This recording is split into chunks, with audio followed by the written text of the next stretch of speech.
नमस्कार, जोहार। बहुत बहुत स्वागत है आप सभी का आपके अपने यूट्यूब चैनल स्टूडेंट डिलाइट पर। आज के सेशन में मांझी परगना शासन व्यवस्था को आप यहां पर देखेंगे। उससे जुड़ा पहला सवाल है मांझी परगना शासन व्यवस्था से कि मांझी परगना शासन व्यवस्था का संबंध निम्न में से किस जनजाति से है। तो जो आप मांझी परगना शासन व्यवस्था को पढ़ते हैं, वैसे खैर ये टॉपिक जो है मैं अपना बैच में भी पढ़ा चुका हूं। जो बैच मेरा चलता है 8 से 9 AM में सुबह, जो बैच मेरा चलता है झारखंड जीके का बैच, झारखंड जीके का जो बैच चलता है, इसमें हम पढ़ा चुके हैं इसको पूरा डिटेल से। तो जो स्टूडेंट वहां पर पढ़े हैं, ये इसका जवाब बिल्कुल बहुत ही आसान शब्दों में ये आपको समझ में आएगा और बहुत आसान से आप इसको जवाब दे पाएंगे। आप भी कोई जो न्यू देख रहे हैं, अगर झारखंड जीके का बैच लेना चाहते हैं तो 99 रुपया में अभी ये सब्सक्रिप्शन आपका स्टूडेंट डिलाइट ऐप पर उपलब्ध है। स्टूडेंट डिलाइट ऐप को आप डाउनलोड करें प्ले स्टोर के माध्यम से और वहां पर आपको बहुत सारा कोर्स दिखेगा। जहां पर आप झारखंड जीके का कोर्स अगर लेना चाहते हैं सब्सक्रिप्शन, तो 99 रुपया पेड करके आप वहां से कोर्स का सब्सक्रिप्शन ले सकते हैं। चलिए, एक चीज और आपके लिए अनाउंसमेंट है। अनाउंसमेंट ये है कि 8:30 से 9 ये टाइमिंग है रात का। कब? रात का। ये टाइमिंग आपका AM में सुबह है बैच वाला टाइमिंग, और 8:30 से 9 जहां हम YouTube पर लाइव आ जाते हैं। क्या करते हैं? यहाँ पर YouTube पर लाइव आ करके हम मॉक टेस्ट लेते हैं, जहां पर आपका फ्री है। यहाँ पर फ्री आप लाइव में जुड़ सकते हैं।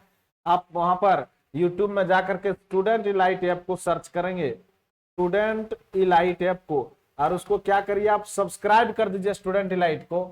स्टूडेंट इलाइट को जब आप सब्सक्राइब कर देंगे तो आपको लाइव जिस समय होंगे हम, उस समय आपके पास नोटिफिकेशन चल जाएगा। और 8:30 से हम 9 बजे क्या करते हैं, मॉक टेस्ट का आयोजन करते हैं। जिस मॉक टेस्ट में बहुत सारे स्टूडेंट यहाँ पर जुड़ते हैं हमसे और टेस्ट देते हैं, और ऑनलाइन उसका रिजल्ट भी जाता है। ऑनलाइन टेस्ट होता है, ऑनलाइन रिजल्ट यूट्यूब पर जाता है, और यहाँ पर अपना डेली आजमाइश करते हैं कि क्या उनका कितना झारखंड जीके में कमांड है। चलिए, हम मांझी परगना शासन व्यवस्था पर थे। मांझी परगना शासन व्यवस्था का संबंध निम्न में से किस जनजाति से है? तो याद रखेंगे, मांझी परगना शासन व्यवस्था का जो संबंध है वह है आपका संथाल जनजाति से है। मैं एक बार फिर यहाँ पर बता दूं कि मैंने 2 चीज का आप लोगों के सामने यहाँ पर जिक्र किया, और वो 2 चीज वह है। पहला चीज है तो मॉक टेस्ट जो हम यूट्यूब पर लाइव आते हैं, मॉक टेस्ट जो हम यूट्यूब पर लाइव 8:30 से 9 आते हैं रात में, और स्टूडेंट डिलाइट यूट्यूब चैनल से आते हैं, और जहां पर मॉक टेस्ट का आयोजन होता है। और दूसरा हम आपको बताए एक बैच का, झारखंड जीके का बैच जो है वह 8 से 9 सुबह में चलता है, जिसमें 99 रुपया के चार्ज पर आप स्टूडेंट डिलाइट ऐप के माध्यम से सब्सक्रिप्शन लेकर के पढ़ सकते हैं। तो ये 2 महत्वपूर्ण अनाउंसमेंट जो है आप लोगों के बीच मैंने अभी यहाँ पर किया है। चलिए, तो आगे सवाल की ओर बढ़ते हैं। सवाल है, संथालों द्वारा निम्न में से किस जनजाति से मांझी परगना शासन व्यवस्था ग्रहण किया गया? किस जनजाति से किया गया? तो याद रखेंगे, संथालों ने सोरिया पहाड़ी जनजाति से इस शासन व्यवस्था को ग्रहण किया है। शासन व्यवस्था का जो व्यवस्था है, यह शासन व्यवस्था उसको ग्रहण किया है। किससे? तो सोरिया पहाड़िया से। सवाल है, मांझी परगना शासन व्यवस्था में ग्राम पंचायत का प्रधान क्या कहलाता है? तो ग्राम पंचायत का जो प्रधान है वह मांझी परगना शासन व्यवस्था में मांझी कहलाता है, और इसका सहायक जो होता है, इसका सहायक एगो पद होता है जो इसके सहायता के लिए होता है। वह पद जो है आपका, वह जोग मांझी कहलाता है।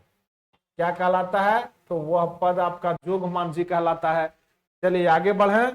तो सवाल है, निम्न में से कौन एक मांझी का एक प्रमुख कार्य नहीं है? देखिए, यह गांव के जमीन जायदाद से जुड़े विवादों का निपटारा करता है, बिल्कुल करता है। यह गांव के पर्व त्योहारों तथा इन उत्सवों का आयोजन करता है? जी नहीं, ये नहीं करता। लगान तो वसूलता ही है और विवाह संबंधों को स्थापित करने का भी कार्य करता है। यानी कि यह गांव के पर्व त्योहारों तथा इन उत्सवों का आयोजन जो है वह किसके द्वारा नहीं किया जा सकता है? तो मांझी के द्वारा यह नहीं किया जाता है। चलिए, इस बात को आप समझ गए। चलिए, हम आगे सवाल की ओर बढ़ते हैं। मांझी के कार्यों के सफल संचालन में कौन उसे सहयोग प्रदान करता है? तो मैंने आपको बताया कि मांझी के कार्यों को सफल संचालन के लिए उसका सहायक होता है मांझी परगना शासन व्यवस्था।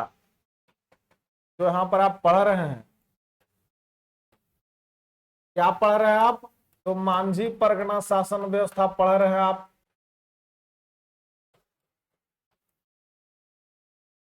शासन व्यवस्था, यार यह व्यवस्था जो है किस जनजाति का व्यवस्था है? तो यह व्यवस्था जो है वह है आपका संथाल जनजाति का व्यवस्था है, संथाल जनजाति का है। चलिए, यह किसको किससे अडॉप्ट किया गया है, यानी कि कहां से इसका इन्होंने इस कहां से इसका उपग्रहण किया है? तो वह किया है सौरिया पहाड़िये के जनजाति के व्यवस्था से इसको इन्होंने लिया है। किसका? तो सौरिया पहाड़िया। अब सवाल आपको आएगा, इस मांझी परगना शासन व्यवस्था में इसका जो प्रधान पद होता है, यानी कि हेड इसका जो होता है, जो मेन बॉस होता है, वह पद क्या कहलाता है? तो याद रखेंगे वह पद जो है मांझी कहलाता है। और मांझी का एक सहायक पद होता है, यानी कि उसके सहायता के लिए एक पद होता है, तो वह पद जो है वह जोग मांझी कहलाता है। क्या कहलाता है? तो जोग मांझी, जो मांझी के कार्यों के सफल संचालन में उसका सहयोग करता है। तो यहाँ पर आपने दोनों पद को जो है वह देख लिया, एक पद ये है और दूसरा पद ये है। सहायक के लिए कौन होता है? जोग मांझी होता है। वही यहाँ पर आपके पास सामने सवाल था, इसका जवाब जो है वह जोग मांझी हो जाएगा। चलिए, तो उम्मीद करते हैं ये आपको समझ में आ गया। अब हम आगे सवाल की ओर बढ़ते हैं। अगला सवाल जो आपके सामने है वह है जोग मांझी की अनुपस्थिति में उसके दायित्वों का निर्वहन कौन करता है? तो जोग मांझी जब वहां पर नहीं रहता है तो सहायक का काम जो करता है वह जोग प्राणिक करता है। कौन करता है? तो जोग प्राणिक जो है वह सहायता का कार्य करता है। चलिए आगे बढ़े। मांझी परगना शासन व्यवस्था में झगड़ों के निपटारे हेतु गांव के कुछ वरिष्ठ लोगों से विचार विमर्श किया जाता है। और इन वरिष्ठ लोगों को क्या कहते हैं? जब गांव में कोई झगड़ा विवाद फसाद हो जाता है तो उसके निपटारों के लिए वरिष्ठ जनों का सहयोग मांगा जाता है, उनसे विचार किया जाता है। और उस यहाँ पर इन वरिष्ठ लोगों को क्या कहा जाता है? तो वरिष्ठ लोगों को जो है वह आपका भगदो प्रजा कहा जाता है। क्या कहा जाता है? भगदो प्रजा। ये आप याद रखेंगे। सवाल है, निम्न में से किसे उप मांझी के रूप में भी जाना जाता है? तो वह पद है प्रमाणिक, जिनको उप मांझी के नाम से भी जाना जाता है। अगला सवाल आपके सामने है, मांझी के सचिव के रूप में कार्य करने वाला पद कौन है? तो मांझी के सचिव के रूप में जो पद कार्य करता है उसे गुड़ैत कहते हैं। क्या कहते हैं? गुड़ैत कहते हैं वह पद को। और अगला सवाल आपके सामने है कि मांझी परगना शासन व्यवस्था में निम्न में से कौन किसी उत्सव या कार्यक्रम की जानकारी ग्रामीणों तक पहुंचाने का कार्य करता है? तो यही गुड़ैत जो है वह क्या करता है? इस व्यवस्था में, शासन व्यवस्था में उत्सव या कार्यक्रम की जानकारी लोगों तक पहुंचाने का, ग्रामीणों तक पहुंचाने का कार्य जो है वह किसके द्वारा किया जाता है? तो गुड़ैत के द्वारा किया जाता है।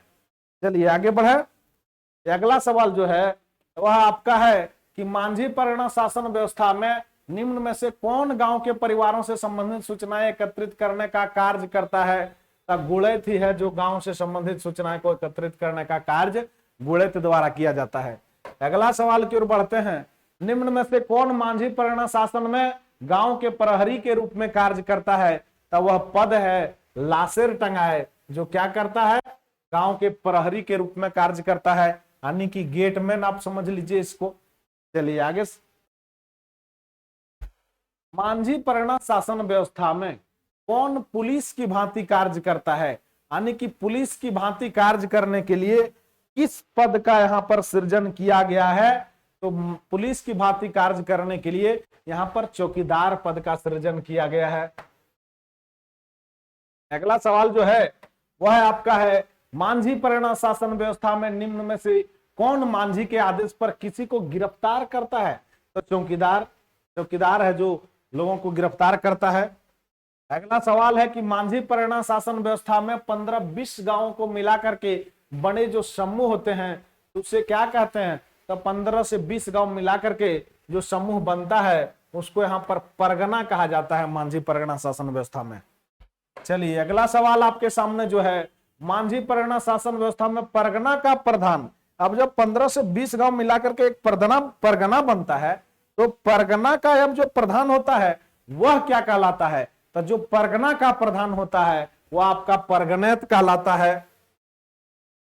चलिए अगला सवाल है कि मांझी परगना शासन व्यवस्था में परगनेत का सहायक कौन होता है? तो परगनेत का जो सहायक होता है वह पद देश मांझी कहलाता है। अगला सवाल आपके सामने है कि मांझी परगना शासन व्यवस्था में देश मांझी लगभग कितने गांवों का प्रधान होता है? तो देश मांझी जो सहायक प्रधान का होता है वह 5 से 8 गांवों का प्रधान होता है। अगला सवाल आपके सामने है, मांझी परगना शासन व्यवस्था में जिन मामलों का निपटारा परगनेत द्वारा भी नहीं हो पाता है वह किसे हस्तांतरित कर दिया जाता है? तो वह दिसुम परगनेत, दिसुम का मतलब होता है सबसे बड़ा जो परगनेत सबसे बड़ा पद होता है उसको हस्तांतरित कर दिया जाता है। और मांझी परगना शासन व्यवस्था में यौन अपराधों को कौन सी सजा दी जाती है? तो जो यौन अपराध होते हैं उनको बिटलाहा की सजा दी जाती है। और बिटलाहा का सजा में यह है कि गांव से इसको बहिष्कृत कर दिया जाता है, गांव से इसको बाहर कर दिया जाता है। अगला सवाल है, बिटलाहा के तहत दोषी को किस प्रकार की सजा दी जाती है? तो मैंने आपको बताया ना, मृत्यु दंड नहीं, आर्थिक दंड नहीं, गांव से ही बहिष्कृत कर दिया जाता है, ये इसका जवाब हो जाएगा। अगला सवाल है कि मांझी परगना शासन व्यवस्था में बिटलाहा की सजा किस प्रकार समाप्त किया जाता है? तो उसका सजा समाप्त करने का एक प्रावधान है कि वह जब क्षमा याचना करता है और गांव के लोगों को भोज देता है, भोज का आयोजन करके उसमें गांव के लोगों को आमंत्रित करता है, तो इस प्रकार से उसका क्षमा माफ कर दिया जाता है। देखिए, दोषी द्वारा क्षमा याचना करते हुए पूरे गांव को जाति भोज देने पर इसका जो क्षमा याचना है वह मंजूर कर लिया जाता है। इस प्रकार से उसका क्षमा याचना मंजूर करने का प्रावधान है। चलिए अगला सवाल है, मांझी परगना शासन व्यवस्था में सबसे हल्की सजा क्या है? तो सबसे हल्की सजा जो है वह करेला दंड है। क्या है? करेला दंड। और इसमें क्या किया जाता है? करेला दंड क्या है? सबसे हल्की सजा है। इसमें रुपया का दंड दिया जाता है। और कितने रुपये का? 5 रुपया से लेकर के 150 रुपया तक दंड देने का इसमें नियम है। चाहे मतलब 5 से 150 के बीच इसमें दंड दिया जा सकता है। सवाल है, मांझी परगना शासन व्यवस्था में करेला दंड के तहत कितने रुपए का, देखिए आ गया, जुर्माना लगाया जाता है? तो 5 से 10 रुपये का जुर्माना, 150 रुपये का जुर्माना इसमें लगाया जाता है। सवाल है, मांझी परगना शासन में गांव का धार्मिक प्रधान क्या कहलाता है? तो गांव का जो धार्मिक प्रधान होता है उस पद को यहाँ पर जो कहते हैं वह पद आपका नायके कहलाता है। क्या कहलाता है? नायके कहलाता है। चलिए आगे हम सवाल की ओर बढ़ते हैं। सवाल अगला आपके सामने यह है कि मांझी परगना शासन व्यवस्था में धार्मिक अपराध करने पर किसी अपराधी को किसके द्वारा फैसला सुनाया जाता है? तो यह फैसला जो है वह सुनाया जाता है नायके के द्वारा, क्योंकि नायके जो है वह बॉस होता है। अगला सवाल है, निम्न में से कौन मांझी परगना शासन व्यवस्था में उपनायके की भांति कार्य करता है? तब गुलाम नायके जो है वह क्या करता है? उपनायके की भांति कार्य करता है। सवाल है, मांझी परगना शासन व्यवस्था में गांव के बाहर के देवी देवताओं की पूजा पाठ संपन्न कराना का कार्य कौन करता है? तो जो गुलाम नायके रहता है वह पूजा पाठ कराने का कार्य करता है। सवाल है, मांझी परगना शासन जो व्यवस्था होता है उसमें सर्वोच्च न्यायिक संस्था कौन सी होती है? तो लोबीर चंद्रा नाम का सर्वोच्च न्यायिक संस्था होता है। और यही न्यायिक संस्था क्या करता है? न्यायिक का कार्य करता है, यानी फैसला करने का जो वह कार्य है वह करता है। अगला सवाल है, मांझी परगना शासन व्यवस्था में शिकार परिषद को निम्न में से किस नाम से जाना जाता है? यानी कि जो शिकार परिषद होता है उसको किस नाम से जाना जाता है? तो शिकार परिषद को सेंद्रा बोंसी के नाम से जाना जाता है, सेंद्रा बोंसी। अगला सवाल यहां पर है कि मांझी परिणा शासन व्यवस्था में निम्न में से किसे भूमि प्रदान नहीं की जाती है? तो जो भगदो प्रजा होते हैं, आपको जो मैंने बताया था, जो गांव के वरिष्ठ नागरिक होते हैं, इनको जमीन नहीं प्रदान किया जाता है। तो अगला सवाल है कि निम्न में से किस अवसर पर मांझी परिणा शासन व्यवस्था में अधिकारियों का चुनाव किया जाता है? किस अवसर पर? तो वह माघ सिम के अवसर पर जो है, माघ सिम जो इसका महीना का प्रथम मास जो यहीं से शुरुआत होता है, कहां से? माघ सिम के समय ही महीना का यहां पर शुरुआत होता है, और उसी समय क्या किया जाता है? उसी समय चुनाव किया जाता है मांझी परिणा शासन व्यवस्था में अधिकारियों का। चलिए अगला सवाल जो है वह आपका है, निम्न में से किस नियम के आधार पर संथाल जनजाति की मांझी परिणा शासन व्यवस्था को कानूनी मान्यता प्रदान की गई है? तो वह है यूल रूल्स के तहत मांझी परिणा शासन व्यवस्था को कानूनी मान्यता जो है वह प्रदान की गई है। चलिए इस बात को आप समझ गए। अगला सवाल जो है वह है, संथाल जनजाति में माह को किस नाम से जाना जाता है? तो याद रखेंगे, माह को इसमें बोंगा के नाम से जाना जाता है। किस नाम से? बोंगा के नाम से माह को बोंगा कहते हैं। और प्रथम माह जो है वह माघ सिम, यहीं से महीना का जो शुरुआत वह होता है।